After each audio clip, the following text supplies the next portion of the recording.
পৃথিবীরও শেষ প্রান্ত আছে, যেখান থেকে আপনি আর চাইলেও সামনে যেতে পারবেন না। এমন এক জায়গা যে জায়গায় গেলে আপনার গা গুলাতে শুরু করবে, বমি বমি ভাব হবে, আর একবার নিচের দিকে তাকালে মাথা ঘুরে পড়ে যাওয়ার সম্ভাবনা সব থেকে বেশি। পৃথিবীর শেষ প্রান্ত খুঁজতে হলে আপনাকে যেতে হবে নরওয়েতে। যদিও সেখানে পৌঁছানো খুবই কষ্টের ব্যাপার।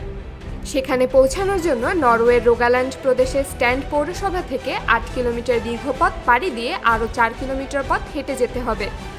আর এই পথ পাড়ি দেওয়া অনেক কষ্টকর। রাস্তাটা পাহাড়ি, পাথুরে এবং কখনো কখনো জলাশয়ের মাছ দিয়ে চলতে হয়। আর এই কারণে কেউ এই রাস্তা দিয়ে যেতে চায় না। কিন্তু যারা এই রাস্তা শেষ করেন তারাই কেবল পৃথিবীর শেষ দেখতে পারেন। যদি আপনি কখনো এই জায়গাতে যান তাহলে যেতে হবে সম্পূর্ণ আপনার নেই। এটা নরওয়ের বিখ্যাত পর্যটন কেন্দ্র, যা মাটি থেকে প্রায় 2000 ফুট উঁচুতে অবস্থিত। সব থেকে অদ্ভুত ব্যাপার হলো সামনের এই ঝুলন্ত অংশে আপনি ফাটল দেখতে পাবেন। চারপাশে কোনো ব্যারিকেডও দেখতে পাবেন না। যে কোনো মুহূর্তে দুর্ঘটনা ঘটতেই পারে। আর ঠিক এই কারণেই পৃথিবীর শেষ দেখতে গেলে সে দেশের সরকার আপনার কোনো দায়ভার নেবে না। আপনি জানলে অবাক হবেন, এই জায়গা নিয়ে মানুষের এত কৌতূহল যে এখানে বাতাস বোতলে ভরে বিক্রি করা হয়। বলা হয় পৃথিবীর শেষ প্রান্তের বাতাস সব থেকে বিশুদ্ধ। আর এই কারণেই সেখানকার 8 লিটার শুদ্ধ বাতাসের দাম প্রায় 1500 টাকা।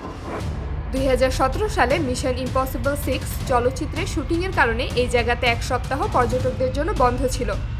হলিউড অভিনেতা টম ক্রুজকে এখানে দুর্দান্ত অ্যাকশন দৃশ্যে অভিনয় করতে দেখা যায়।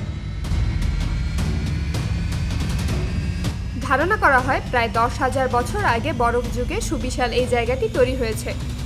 অতীতে প্যাগান ধর্মের লোকেরা আত্মশুদ্ধি লাভের জন্য এখানে উপাসনা করত। 1900 সালে সর্বপ্রথম এই জায়গায় পর্যটন ব্যবস্থা চালু হয়। দুঃসাহসী পর্যটকেরা নানা রকম কর্মকাণ্ডের মাধ্যমে এখানকার রোমাঞ্চ আরও বাড়িয়ে নিতে আসে। তারা base jumping, wingsuit, rope walking, cliff hanging বা ফ্রি হ্যাঙ্গিংয়ের মতো নানান ধরনের অ্যাকশন স্পোর্টস করে থাকেন। সাম্প্রতিক সময়ে একাধিক পপ কালচারের মাধ্যমে বিশেষ এই প্রাকৃতিক জায়গাটি জনপ্রিয় হয়ে উঠেছে। আর এটাই পৃথিবীর সবচেয়ে শ্বাসরুদ্ধকর ভিউ পয়েন্ট। তবে বিজ্ঞানীরা মনে করেন পৃথিবী যেহেতু গোলাকার, সেহেতু পৃথিবীর শেষ পয়েন্ট বলে কিছু নেই। আমরা যাকে শেষ পয়েন্ট হিসেবে মনে করি তা কেবল ওই জায়গার শেষ পয়েন্ট। এমন আরও শেষ পয়েন্ট পৃথিবীতে থাকতে পারে। কিন্তু তারপরেও প্রতি বছর কয়েক লাখ মানুষ জীবনের ঝুঁকি নিয়ে হলেও পৃথিবীর শেষ প্রান্ত হিসেবে নরওয়ের পালপিট রক দেখতে যায়।